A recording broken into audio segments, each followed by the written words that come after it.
Hello guys, मैं पंकज कुमार आपको स्वागत करता हूं आपका अपना चैनल सीपीके मैथ्स पर। और आज हम लोग VVI दीर्घ उत्तरीय प्रश्न केमिस्ट्री का लेकर आए हैं। आप लोग देखिएगा, कुछ क्वेश्चन है, लगभग 9-10 गो क्वेश्चन हैं और ये मस्ट इम्पॉर्टेंट है लॉन्ग में।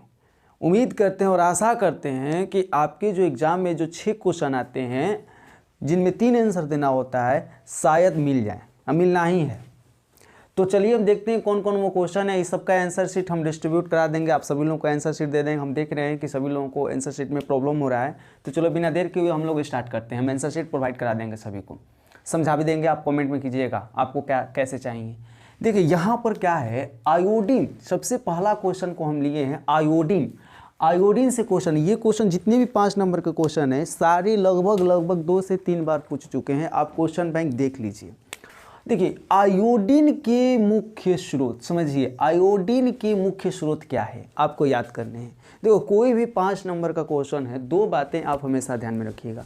पहले कि उसकी फॉर्मूला याद कर लो, केहू तरह किसी तरीका से 2 लाइन या 3 लाइन आप याद कर लो, ठीक है। कह रहा है आयोडीन को समुद्री घास से कैसे प्राप्त किया जाता है, तो आप देख लो। अब जैसे मान लो अगर आप बाज़ार जाते हो, ठीक है, आप बाज़ार जाते हो, बाज़ार में जाने के क्रम में फिर आने के क्रम में क्या क्या आप किए हो आपकी सभी याद रहता है, सबको याद रहता है। इनसे मिले, ये बातें किए, ये किए, वैसे ही ठीक वैसे सोच करके, क्योंकि उस समय भी आपका माइंड है, क्वेश्चन को हल कीजिएगा उस समय भी आप ही का माइंड होगा। तो क्या कीजिएगा, पहले पढ़ लीजिएगा। देखो स्टार्ट का आयोडीन के मुख्य स्रोत क्या हैं ये याद कर लीजिएगा। स्रोत याद करने के बाद मेरे बाबू, जब स्रोत याद कर लेना तब देखना अब आयोडीन को समुद्री घास से कैसे प्राप्त किया जाता है इसको पढ़ लेना। लेकिन आयोडीन को समुद्री घास से कैसे प्राप्त किया जाता है पढ़ लेना, चुटकी में याद हो जाएगा। देख लेना, एक कहानी जैसे होता है वैसे याद हो जाएगा, देख लीजिएगा। अभी दूसरा, हिमांक की रट्टा मत माना, कोई भी लॉन्ग रट्टा मत माना, रटना नहीं। 2 या 3 लाइन मेन डिफिनेशन याद कर लो, बाकी कैसे क्या किया जाता है वो ध्यान पर रख लो। हिमांक के अवनमन से आप क्या समझते हैं, किसका डिफिनेशन बताना है, तो हिमांक के अवनमन का। और देखो हिमांक के अवनमन का है या राउल्ट नियम से संबंधित हिमांक के अवनमन से क्या समझते हैं, दोनों बातें सेम है। क्वेश्चन पूछने के बहुत सारे तरीके हैं। क्वेश्चन पूछ सकता है हिमांक के अवनमन से क्या समझते हैं, या पूछ सकता है कि राउल्ट नियम से संबंधित हिमांक के अवनमन से क्या समझते हैं, ऐसे ही पूछ सकता है। चलिए ठीक है, आगे इसी में एक और क्वेश्चन है, तथा वाष्प दाब के सापेक्ष अवनमन से आप क्या समझते हैं। समझिए यहाँ पर हिमांक के, यहाँ पर वाष्प दाब के सापेक्ष अवनमन है। वाष्प दाब के सापेक्ष अवनमन से आप क्या समझते हैं, ठीक है। क्वेश्चन नंबर नेक्स्ट हमारा पारासरण दाब है। यहाँ पारासरण दाब को परिभाषित करें। देखो पारासरण दाब, जितने आप डिफिनेशन आप याद कर लोगे तो ये मत सोचो ये 5 नंबर का ही काम आएगा। ये जितने ऑफ डिफिनेशन हैं सब 2 नंबर में भी आते हैं, ठीक है।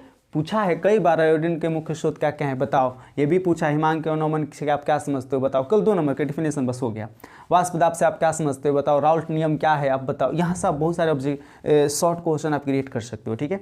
यहाँ पर हम देखते हैं पारासरण दाब से आप क्या समझते हैं, साबित करें। साबित वहीं पर पारासरण का डिफिनेशन निकाल लो, दो तुम्हारा साबित भी हो गया, क्या दिक्कत है। यहाँ पर पारासरणिक दाब एक अनुसंख्यक गुण है, यही साबित करें कि पारासरणिक दाब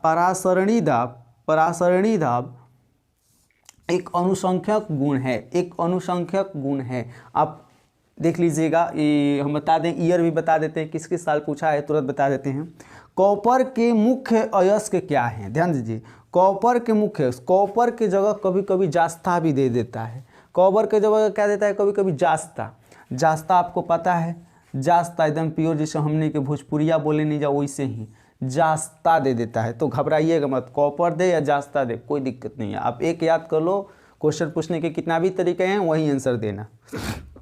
कॉपर के मुख्य अयस्क क्या है, कॉपर पाइराइट से कॉपर का निष्कर्षण कैसे किया जाता है। देखिए हम ईयर दे रहे हैं, पहले क्वेश्चन को पूरा समझ लीजिए कौन कौन से क्वेश्चन है, उसके बाद साइड में ईयर जब हमने ईयर मतलब साल जब दे रहे हैं तो क्वेश्चन में उठाइए, पटाक से नहीं और सड़क से नहीं सबको लिख डालिए। एक बार अगर अपने से लिख लेते हैं तो ज़्यादा से ज़्यादा मतलब आपके याद हो जाएंगे, समझ जाइए। अगर एक बार खुद से लिख लेते हो तो ईयर बता देते हैं। ईयर है हमारा आयोडीन वाला, आयोडीन 2-3 साल पूछा है ऐसे। देखिए हम एक ईयर लिखे हैं यहाँ पर, कहाँ है आयोडीन, आयोडीन, हाँ 2019 में, ये जो है आयोडीन को 2019 में पूछा है एनुअल परीक्षा में, वार्षिक परीक्षा में। फिर से हिमांक का अवनमन, ये पूछा है, कई बार पूछ चुका है, समझ जाइए, ये भी 2019 में पूछा था। ये भी हिमांक का अवनमन भी कहाँ पूछा है भैया, 2019 में, 2019 में हिमांक का अवनमन भी पूछा है। अब देखिए तीसरा पाराशरण दाब, पाराशरण दाब भी 2019 का है, पाराशरण दाब भी 2019 का है। देखिए 2019 में कितना इंपॉर्टेंट 3 को क्वेश्चन 2019 में पूछा था। अगर आप देख लेते हैं तो पक्का 10 से 11 क्वेश्चन थोड़ा थोड़ा भी ध्यान में रख लेते हैं, आप लिख कर आ जाओगे, छूटेगा नहीं आपसे, किसी पर भरोसा नहीं होंगे आप। कॉपर के मुख्य 2018 में पूछा है, 2018 में।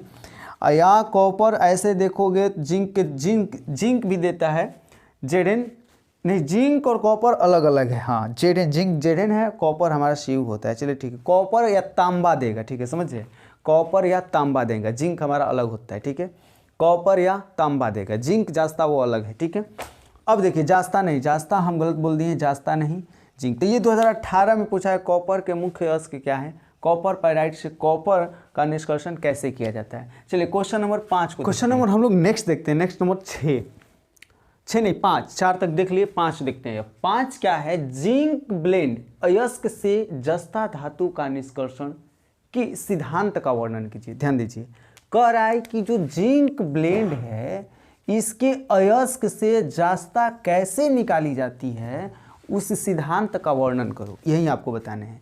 क्या बताना है बाबू, कि जो जिंक ब्लेंड है वो जिंक ब्लेंड अयस्क से जास्ता धातु का निष्कर्षण, जास्ता धातु कैसे निकाली जाएगी जिंक ब्लेंड अयस्क से, उस सिद्धांत का वर्णन करें। क्या क्या प्रक्रिया है, क्या क्या प्रोसेस है कि हम लोग क्या करेंगे भैया, जास्ता को निकाल लेंगे किस से, जिंक ब्लेंड अयस्क से। वो प्रोसेस आपको बताना है, मात्र 2 बार पढ़ना, तीसरा बार पढ़ने की ज़रूरत नहीं पड़ेगी, ठीक है।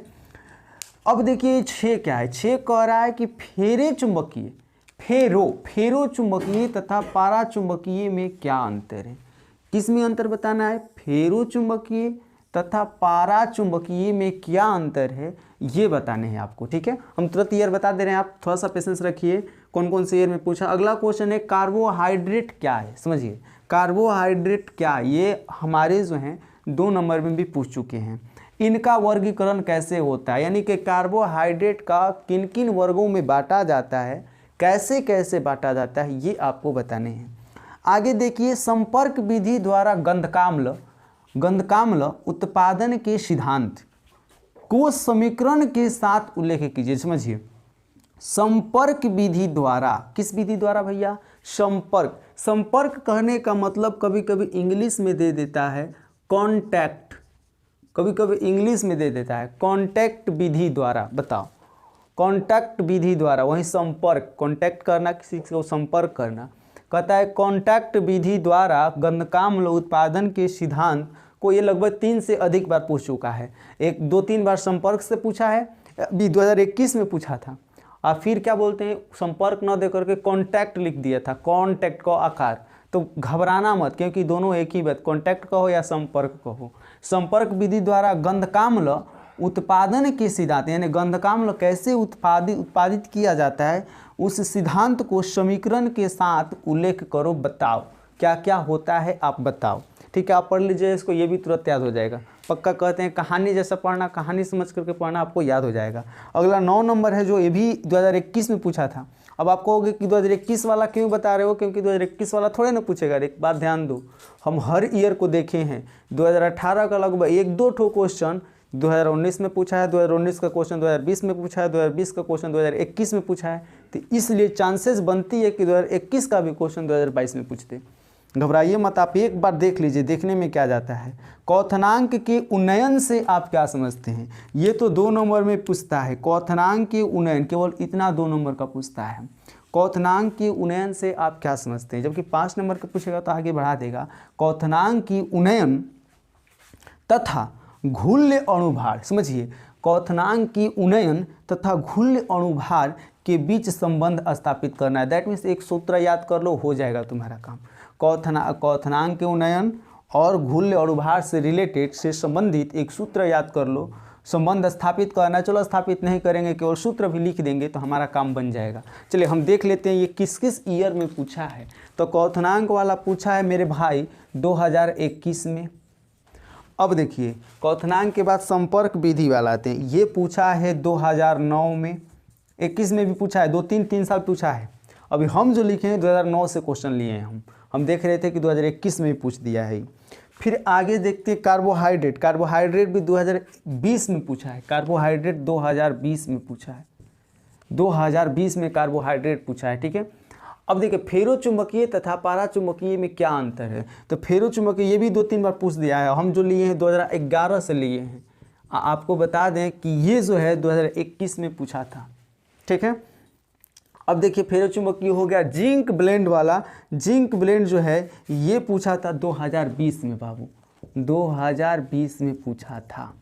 चलिए नेक्स्ट क्वेश्चन, और केवल 3 क्वेश्चन है, 3 नहीं 9 हो गया ना, केवल 3 क्वेश्चन है। वो तीनों क्वेश्चन देख लेते हैं। आप जल्दी से आप बोलते आइएगा कमेंट करके कि हम आंसर शीट इसका भेज दें, डिस्क्रिप्शन में डाल दें, या आप आंसर शीट इसका तैयार कर लोगे, ईयर दे रहे हैं तो जल्दी से आप कमेंट कीजिए। अब रहिए शेष क्वेश्चन 3 शेष क्वेश्चन जो बचे 10, 11, 12।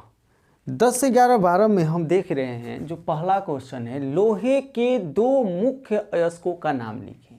लोहे के 2 मुख्य अयस्कों का नाम लिखिए, ये अधूरा ही क्वेश्चन है। और है इसमें लोहे के 2 मुख्य अयस्कों के नाम लिखिए ना हो।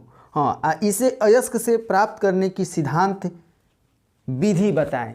और है इसमें इसे प्राप्त करने की विधि बताएं, ऐसे लिखो, विधि बताएं। ठीक है, माने लोहा के 2 मुख्य अयस्क बताओ और प्राप्त करने की 2 विधि बताओ। क्या 2 विधि नहीं, तो कैसे, किस विधि द्वारा, किस सिद्धांत द्वारा इसे प्राप्त किया जाता है, ये बताना है आपको।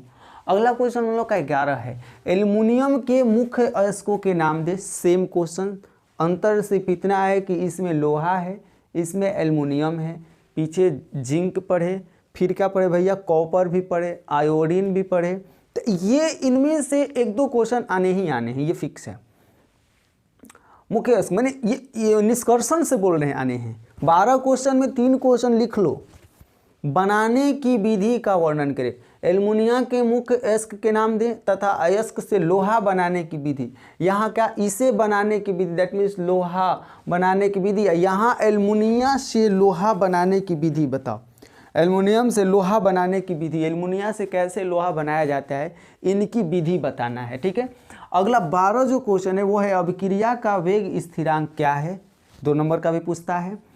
और प्रथम कोटि अभिक्रिया के लिए गति स्थिरांक का व्यंजक। देखो गति कहे या वेग कहे, कहाँ है वेग कहे, ये दोनों सेम है। वेग कहे, गति स्थिरांक या वेग स्थिरांक, दोनों हमारे सेम हैं। आप नाम से भी जान, गति या वेग हमारे क्या हैं, सेम है बाबू। तो यहाँ आपके टोटली 12 क्वेश्चन समाप्त होते हैं। अगर आप आंसर शीट तैयार कर लेते हैं तो अच्छा है। ईयर बता दे रहे हैं कि ये जो ईयर है ये 2009 का है। 2009 का क्वेश्चन देखिए, हम कॉपी पर नोट किए हैं आपकी वीवीआई ऑब्जेक्टिव भी बताएंगे और वीवीआई क्या बोलते हैं, हम लघु उत्तरीय प्रश्न भी बताएंगे। कॉपी पर नोट है, समझ सही, कॉपी पर नोट है। तब ये मत समझिएगा कि दूसरे से चोरबाजी करके काम किया गया, नहीं, देख लीजिए नोट है। ठीक है, तो चलिए यहाँ 2009 था। और एल्युमिनियम वाला किस ईयर में पूछा है भैया, तो 2015। और हमारा जो 10 नंबर है वो किस ईयर में पूछा है भैया, 10 नंबर, दैट मीन्स लोहा का ऑप्शन, लोहा मिल जा, लोहे लोहा सिम सिम खुल जा। हाँ, 19 में भी पूछा है, 15 में भी पूछा है। मैंने 2-3 साल पूछा है, ऐसी बात ना है, लेकिन 19-15 इस पर लिखा गया। 19 में पूछा है, 15 में भी पूछा है। आप 19 ना 15 ही लिखिए।